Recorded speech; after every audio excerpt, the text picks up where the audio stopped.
আমাকে যে সময় দিতে পারছে না এটা আমি জানি না। কিন্তু সম্প্রতি অভিনেত্রী জান্নাতুল সুমাইয়া হিমির নতুন নাটকের শুটিং সেট থেকে ছড়িয়ে পড়া কিছু ছবি ও ভিডিও ঘিরে সামাজিক মাধ্যমে ব্যাপক আলোচনা শুরু হয়েছে।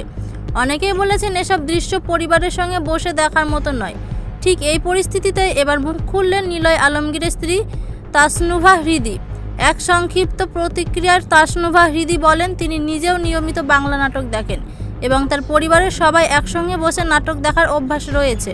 কিন্তু বর্তমানে যেভাবে কিছু নাটকের শুটিং ও দৃশ্য নির্মাণ করা হচ্ছে তাতে পরিবার নিয়ে একসঙ্গে বসে দেখা কঠিন হয়ে যাচ্ছে। তার ভাষায় বাংলা নাটক আমাদের সংস্কৃতির বড় অংশ।